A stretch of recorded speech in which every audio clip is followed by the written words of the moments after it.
todos e todos. É sempre uma honra estar nessa casa. Eu já fiz várias palestras aqui, então é uma honra de estar com vocês hoje.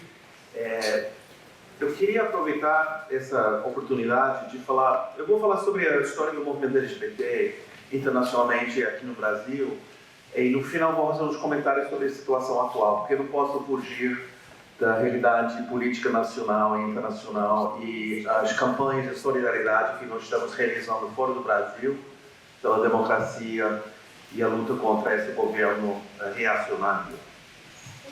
Bom, domingo passado houve 50 anos da rebelião de Stonewall em Nova York, a parada de São Paulo também enfatizou muito nessa data.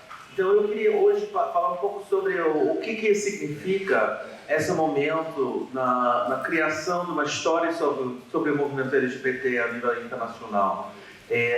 Então, basicamente, tem vários mitos sobre o nosso movimento. Eu acho que é normal um movimento social criar seus mitos fundadores, suas narrativas sobre a sua importância, seus momentos de lutas e de problemas.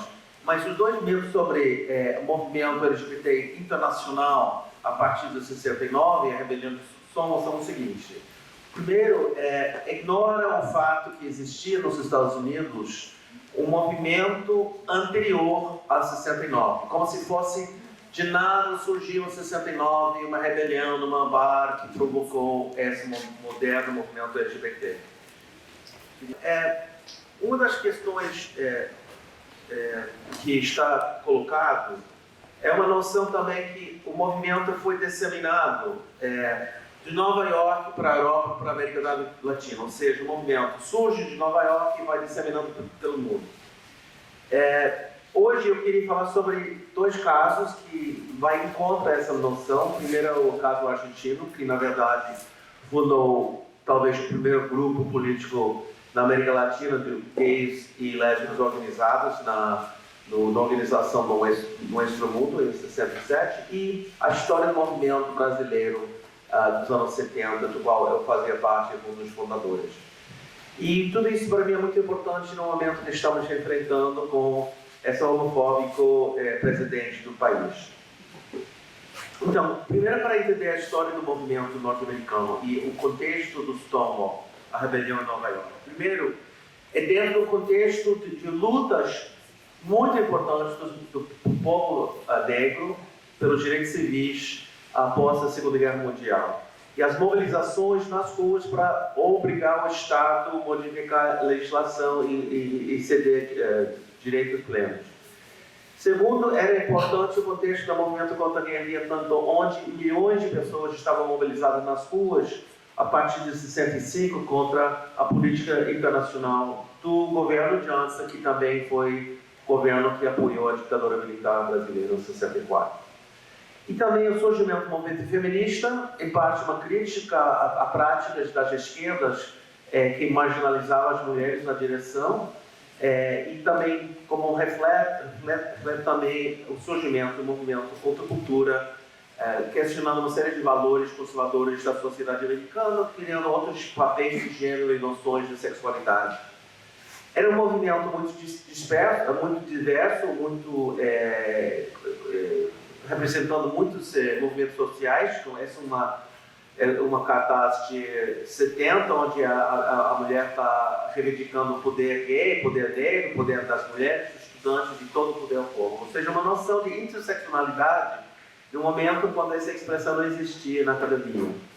Bom, então, houve duas invasões desse bar. Era um bar do Nova York, frequentado basicamente por homens brancos e outras pessoas, e era parte de uma política da máfia de Nova York de controlar os bares,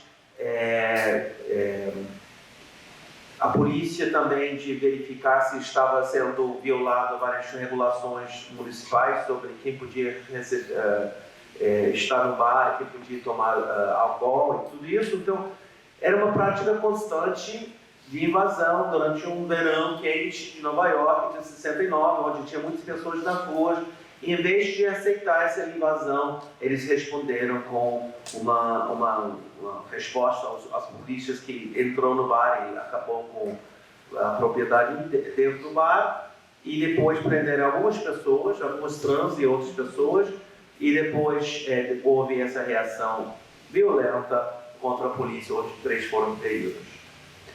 Isso provocou uma notícia insignificante, não era um ato que as pessoas de Nova York ficaram sabendo se não tivesse sido nessa zona, nesse bairro, nesse momento. Não foi um grande evento que sai nas manchetes, foi um artigo, página 30 do jornal. Mas isso quando a bar já está fechada por causa da invasão, mas incentivou uma noção da possibilidade de resistir à polícia, à repressão policial e fazer uma organização mais profunda, mais militante. E a ideia geral era de organizar uma comemoração em 70, que foi a primeira parada nos Estados Unidos, e foi imediatamente copiada por outras cidades em Califórnia e outras partes dos Estados Unidos nos próximos anos. Era um movimento basicamente de homens gays, brancos, mas tinha participação crescente de mulheres lésbicas e trans e pessoas não brancos assim, no movimento, no começo do movimento, na verdade. Mas era um setor minoritário dentro do movimento que no primeiro momento era basicamente de homens brancos, gays. Então é importante de entender que esse movimento imediatamente tentou articular alianças com os outros movimentos sociais surgindo nesse momento. Então, isso é uma contingente de gays contra a guerra do Vietnã, em 71. E tudo isso, quer dizer, a partir desse momento, cria uma narrativa desse novo movimento social que surge, que vai enfrentar a homofobia na sociedade americana e vai, eventualmente, conseguir uma série de conquistas. Então, essa mito, essa questão foi questionada por John Emilio, um historiador muito importante, um dos primeiros historiadores da história de LGBT nos Estados Unidos, que fez. Ele perguntou, mas o que aconteceu antes da Stonewall? Quais foram as condições culturais e sociais que ofereciam a possibilidade de criar uma comunidade que depois, em outro momento, podia ter uma expressão mais politizada? Então ele fez um estudo sobre o surgimento de ativismo LGBT nos anos 40, 60, 50 e 60, a partir da Segunda Guerra Mundial, quando houve um deslocamento de muitas pessoas do interior para lutar na guerra, para entrar no exército. Mulheres descobriram sua lesbianidade nessa experiência de ser voluntárias na guerra. Homens do interior vão para a cidade grande, vão para Nova York, vão para São Francisco e depois vão descobrir a vida gay, vão encontrar outras pessoas e eles vão começar a criar uma sociabilidade cada vez mais intensa nessas cidades importantes. São as pessoas voltando da Segunda Guerra Mundial, em vez de voltar para o interior, voltar para a sua cidade natal, resolvem ficar em Nova York, ficar em São Francisco, ficar em San Diego. Então essas duas cidades e outras viram grandes centros de homossociabilidade a partir dos anos 40. E bares são um elemento importante, porque é um lugar onde, apesar de ser proibido sodomia na maioria dos estados, era um espaço semi-fechado, semi-aberto, onde as pessoas podem encontrar outras pessoas para uma certa sociabilidade. E então Stonewall representa essa sociabilidade dos anos 50, 60 e uma reação mais militante contra. Ao mesmo tempo, já em 48, 49, ex-militantes do Partido Comunista de Los Angeles resolvem formar um grupo semi-clandestino, com estrutura centralizada, com células para proteger a identidade das pessoas, que era proibida a sodomia na Califórnia nesse momento, e começa a articular uma crítica ao discurso médico-legal sobre a homossexualidade, tentando apelar ao boa vontade das pessoas de compreender os homossexuais, de afirmar, em certo sentido, a sua diferença, porém, a sua direito de participar plenamente na sociedade. E Harry Hay é essa pessoa importante, ele foi basicamente com outras pessoas que eram ex-comunistas vão ser marginalizados do movimento em 50, 51 por uma certo anticomunismo e marcatismo. Outros setores estão com medo de essas pessoas ligadas, pessoas vermelhas ligadas ao Partido Comunista podem ter problemas em termos de investigação do FBI. Então, eles se retiram do movimento, mas são importantes no primeira instância para fundar esses grupos. E depois surgem outras organizações de mulheres. Em São Francisco, a Barbara Giddings funda uma revista, um grupo, que é muito importante para ter um contato entre as mulheres, para saber que não são doentes, não são coitadas, mas são pessoas que têm uma noção de gênero e de sexualidade diferenciada, mas sem necessidade de se sentir mal e marginalizada pela sociedade. E depois se funda um instituto mesmo, em Los Angeles, o One Institute, que vão publicar vários produtos, livros e panfletos e informações sobre a homossexualidade. Tendo, de novo, esse diálogo com as instituições mais tradicionais de psicologia, de sociologia, para mostrar que o homossexual é normal, entre aspas. Bom, mas tudo isso vai se transformando a partir dos anos 60 e a contracultura e novas noções de gênero e sexualidade, especialmente em polos como Nova York e São Francisco, onde há variações nas possibilidades de você imaginar a sua sexualidade e seu comportamento, e vai fortalecer as possibilidades de surgir um movimento nos Estados Unidos. Isso é importante para mim porque eu acho que eu sou norte-americano, morei muitos anos aqui no Brasil. O Bolsonaro recentemente me acusou de ser brasileiro, foi uma honra de ser acusado de ser brasileiro por ele. Identifico muito com a realidade brasileira, mas eu acho que, em certo sentido, existe aqui uma necessidade de uma afirmação internacional, onde a narrativa do nosso movimento brasileiro tem que ser referência a um movimento internacional. Então, nesse sentido, eu e outros pesquisadores estamos tentando... Não, tudo bem. Não vou morrer. Vou ter uma morte muito mais gloriosa do que cair sobre a cadeira. Com certeza. Então, eu acho muito importante entender a realidade de América Latina e as referências latino-americanas, não somente as referências norte-americanas e europeias.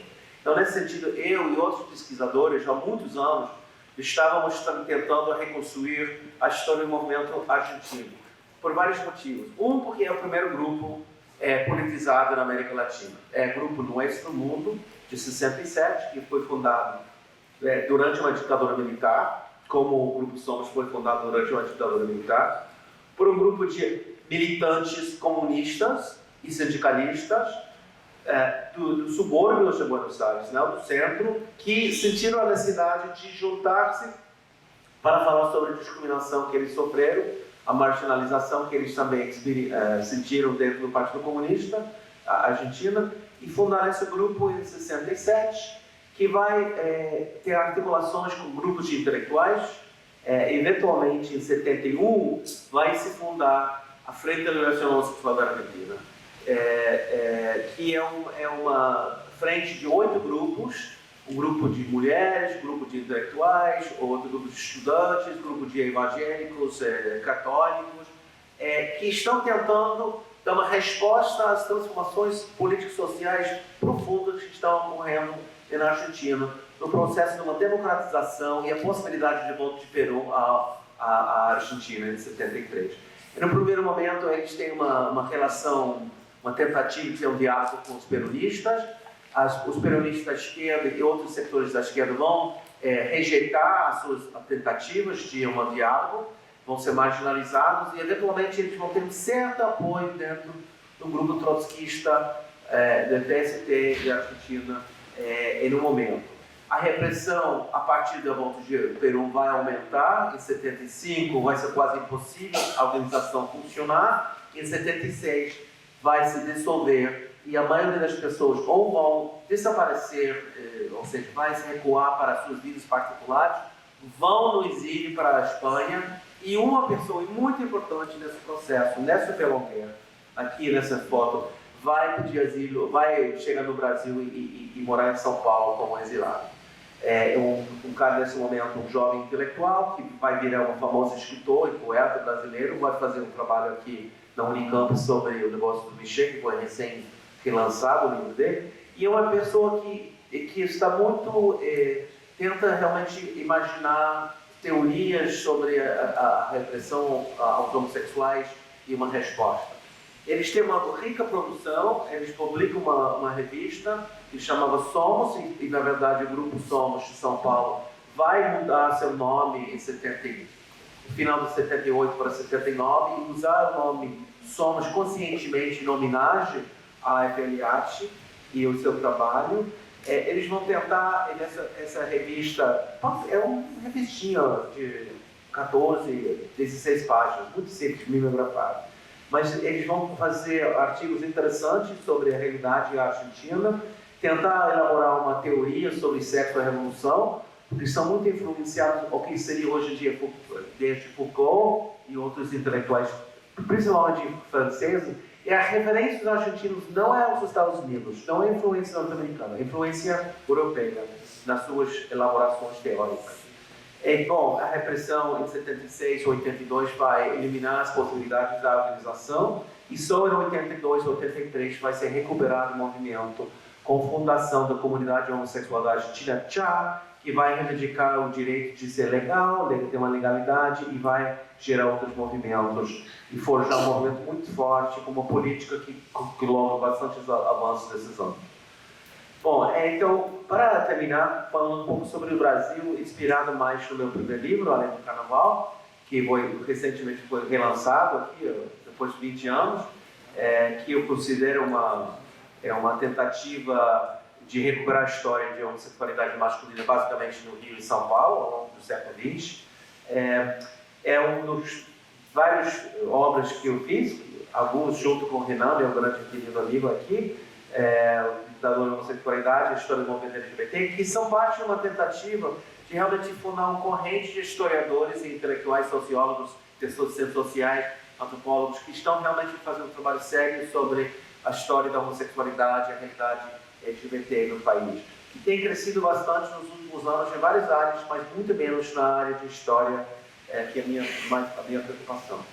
Então, para quem conhece meu trabalho, eu vou repetir um pouco sobre os argumentos do livro.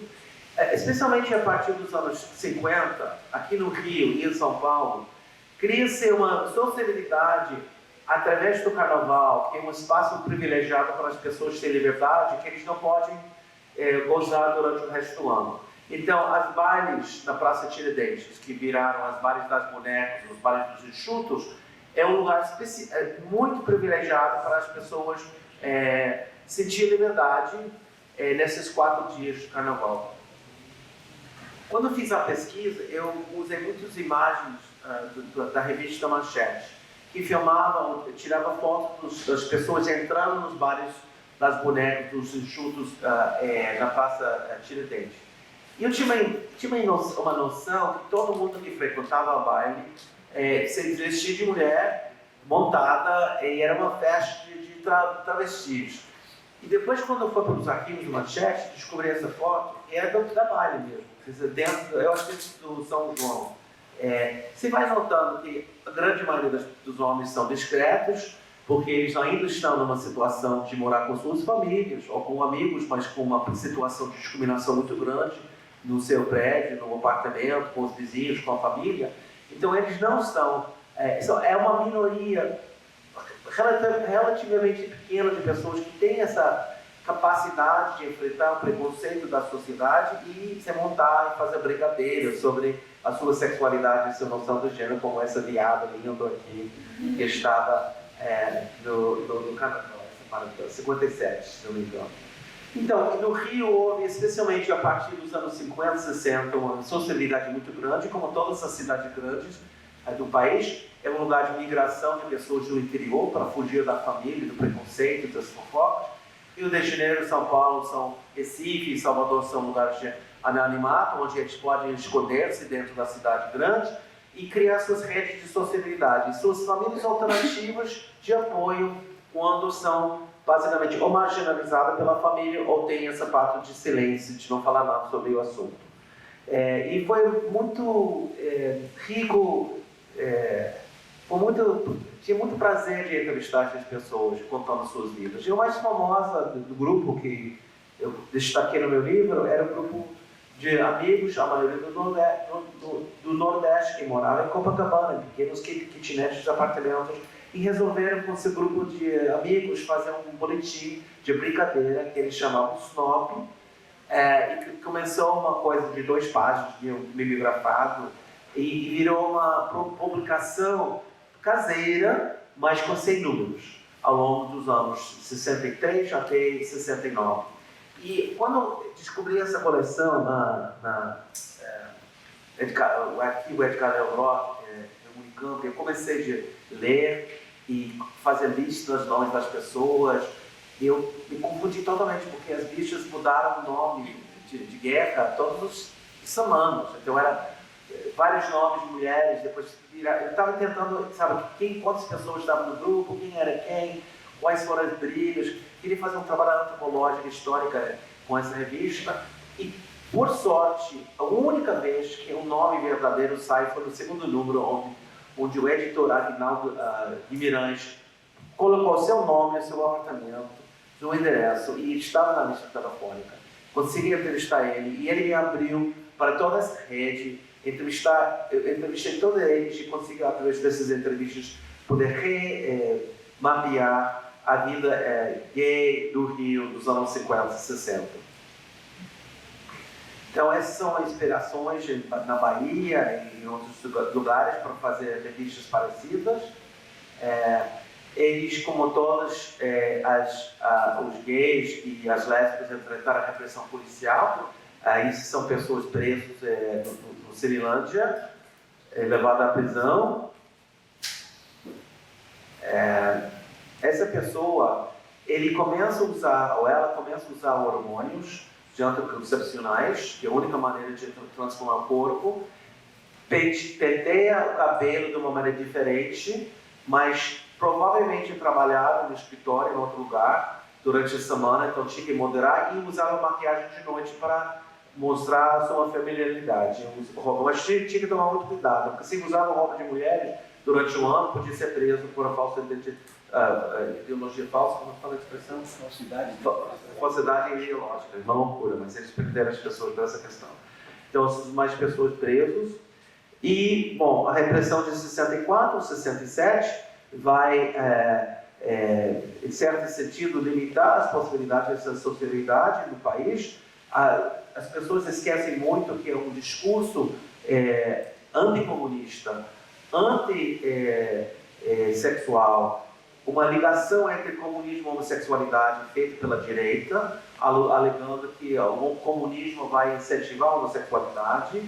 É um golpe super-reacionário, conservador, que vai tomar o poder nesse período, e a gente esquece como foi a influência dos discursos contra essa dita imoralidade que o Goulart e o Partido Comunista incentivavam no país, que é muito parecido com o discurso da direita hoje, como nós vemos aqui com esses. Então, a partir dos 67 e 68, mudanças culturais e sociais, com Caetano e outras pessoas, noções de gênero um pouco diferentes, mulheres mais audazes, questionando papéis tradicionais de gênero na sociedade brasileira, a repressão de 68, que vai provocar mobilizações contra a ditadura militar em todo o país, e depois, infelizmente, a final do ano AI-5, que vai reprimir as possibilidades espaciadas, tudo isso em 68, mais AI-5 em dezembro, que vai eliminar as possibilidades de mobilização política e social no país público. Então, no momento que, e na Argentina, e nos Estados Unidos, na Europa, está surgindo movimentos LGBTs mais radicais, mais militantes. No Brasil, é impossível ter essa organização pela repressão na sociedade. O próprio grupo de tortura e repressão cria um clima muito pesado. Então, o próprio SNOB publicou nesse último número, em 69, eles foram presos, as pessoas que estavam bebendo na Ceilândia foram presos, ou pelo menos a polícia parou para buscar encontrou essas revistas, não entendia muito bem o que foi. Eles tinham muito medo de ser confundido com organizações da luta armada, grupos clandestinos, por ter feito uma coisa caseira. Então eles resolveram de parar de publicar pelo perigo nesse momento. E durante os anos 70, houve realmente uma repressão com os bailes dos enxutos. Foi proibido o baile do desfile de carnaval no Teatro Municipal, porque era cheia de viados. Então isso foi realmente uma decisão da polícia, o coronel, publicar. E só a partir do movimento de resistência, Pasquim, 69, apesar de ser uma revista muito homofóbica em vários sentidos, já era muito importante para os questionamentos políticos culturais, vai surgindo novas formas de questionar gênero e sexualidade nos anos 70, com a abertura às possibilidades de formar um movimento LGBT em São Paulo e depois no Rio, com as mudanças culturais na sociedade. Eu realmente vou respeitar o tempo, então para finalizar eu quero, porque o Renan vai pegar mais a história do movimento, eu tenho grande honra de estar morando em São Paulo nesse momento, estava participando dessa passeata em 77, não sei exatamente onde eu estou lá, mas eu estava lá, que a gente me lembra muito bem. E muito importante, porque esses movimentos sociais dos anos 70 tinham outras pautas. Tinha uma pauta de liberdade democráticas, que era fundamental, tinha os novos movimentos sociais que surgiram, como o movimento negro, o movimento das mulheres, o movimento sobre o meio ambiente, e isso foi fundamental para as possibilidades de pessoas como João Silveira Trevisan e outros imaginar a possibilidade do Brasil criar um movimento LGBT, a primeira tentativa dele. Não deu certo, mas em maio de 78, ele e outras pessoas fundaram um grupo que eventualmente seria Somos, dentro do contexto da greve geral do ABC, onde a classe trabalhadora vai entrar em ação, e uma militância no movimento negro mais audaz, movimento feminista mais visível, formação do grupo Somos e nossa atuação. E eu acho que uma das coisas mais importantes foi o auge nosso na intervenção, não somente no movimento negro, mas também no 1º de maio de 80, onde nós reivindicamos plenos direitos dos trabalhadores LGBT. Era um momento antes de pessoas podiam imaginar a possibilidade de ter uma política sindical. Então, na verdade, eu vou terminar aqui essa famosa faixa contra a discriminação do trabalhador sexual do ABC. Eu vou terminar aqui e no debate eu gostaria de seguir essa questão para falar sobre as questões, a situação atual e como devemos, nesse momento, formar um frente democrático amplo com a visibilidade importante do LGBT na luta contra esse governo e a favor de uma democracia ampla, geral e restrita. Então, muito obrigado.